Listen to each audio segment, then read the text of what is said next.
날마다 행복한 묵상 에스라 첫 번째 시간입니다.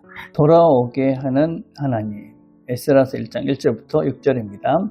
바사왕 고레스 5년에 여호와께서 예레미야 입을 통하여 하신 말씀을 이루게 하시려고 바사왕 고레스의 마음을 감동시키심에 그가 온 나라에 공포도 하고 조사도 내려 이르되 바사왕 고레스는 말하노니 하늘의 하나님 여호와께서 세상 모든 나라를 내게 주셨고 나에게 명령하사 유다 예루살렘의 성전을 건축하라 하셨나니 이스라엘의 하나님은 참 신이시라. 너희 중에 그의 백성된 자는 다 유다 예루살렘으로 올라가서 이스라엘 하나님 여호와의 성전을 건축하라. 그는 예루살렘에 계신 하나님이시라.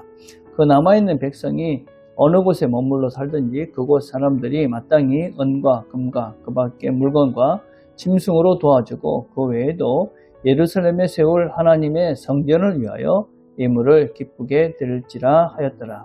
이에 유다와 베냐민 족장들과 제사장들과 일회성들과 그 마음이 하나님께 감동을 받고 올라가서 예루살렘의 여호와의 성전을 건축하고자 하는 자가 다 일어나니 그 사면 사람들이 은그릇과 금과 물품들과 짐승과 보물로 돕고 그 외에도 예물을 기쁘게 드렸더라. 아멘. 에스라 1장은 역대의 마지막 절을 그대로 이어간다라고 볼 수 있습니다. 역사가 끊어진 것 같이 보이지만 하나님은 여전히 그 말씀을 이어가고 있다라는 선언입니다. 70년 전 예레미야가 예언했던 70년 후에 너희들이 다시 돌아오게 될 것이다 라는 그 말씀이 이제 이어지고 있다 하는 것을 보여주고 있는 것이 에스라서 1장이다 라고 할 수가 있습니다. 자, 묵상님의 1번입니다. 본문에서 하나님은 누구의 마음을 감동시키십니까? 고레스는 유다 백성에게 어떤 명령을 내리고 있습니까? 하나님은 두 부류의 사람들의 마음을 감동시키고 있습니다. 첫 번째는 바사왕 고레스의 마음입니다. 두 번째는 유다와 베냐민 족장들과 제사장들과 레위 사람들, 곧 하나님 백성들의 마음입니다. 이방인의 왕, 그 사람의 마음과 또 포로된 백성들의 마음을 동시에 하나님은 움직이십니다. 그리고 고레스는 세 가지 명령을 합니다. 보니까 3절에 보니까 하나님의 백성은 유대 예루살렘으로 올라가라. 그리고 두 번째는 올라가서 여호와의 성전을 건축하라. 그리고 남아있는 백성과 주변 사람들은 은과 금과 물건과 짐승과 예물을 드려서 그 일을 도우라. 그렇게 이야기하고 있습니다. 자, 2번입니다. 포로에서 돌아온 일이 단순한 정치적 해방이 아니라 하나님 말씀 성취라고 말할 수 있는 이유는 무엇입니까? 본문이 그렇게 말하고 있습니다. 오늘 1절에 보니까 교환의 그런 원인이 고레스의 관정 정책이 아니라 여호와께서 예레미야 입을 통하여 하신 말씀을 이루게 하려 하십니다.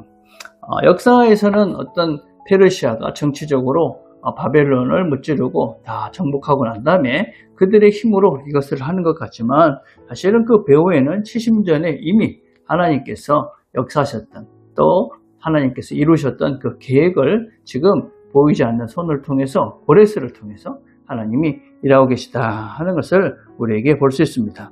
두 번째는 이사야는 고레스를 태어나기 약 150년 전에 이미 그의 이름을 부르면서 하나님께서 내 목자다 그렇게 말씀을 하셨습니다.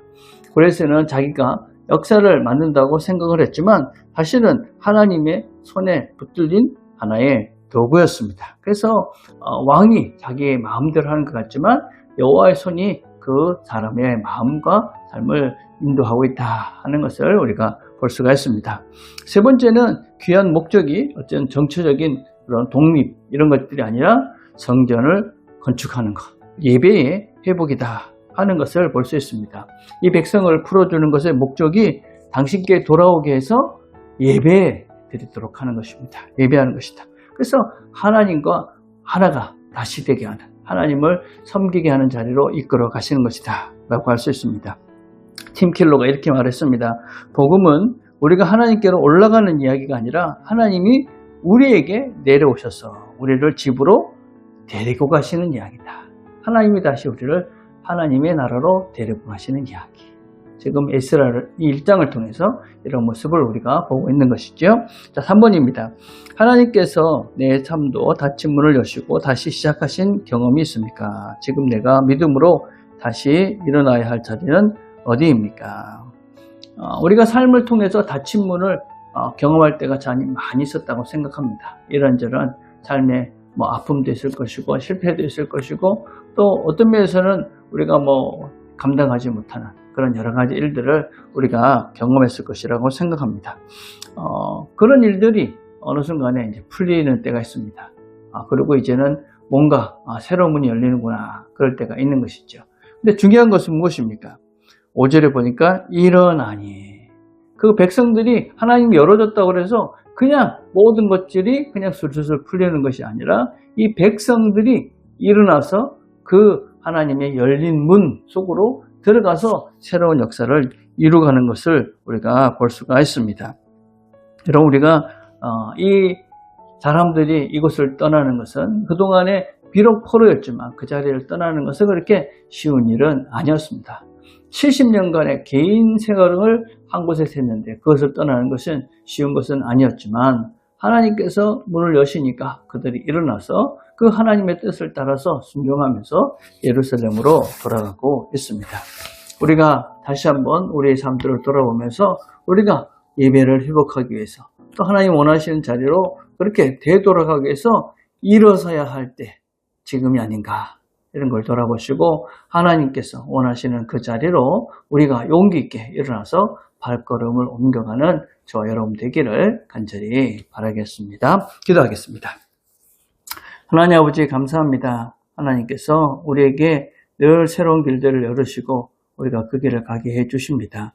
하나님께서 오늘도 우리에게 열어놓으실 그 길들을 우리가 잘 보고 용기 있게 일어나서 길을 걸어가서 하나님 원하시는 온전한 예배자의 자리 또 하나님께서 원하시는 온전한 성령의 사람의 그 삶들을 잘 감당하는 우리 모두가 되도록 은혜를 베풀어 주시옵소서. 예수님의 이름으로 기도드립니다. 아멘.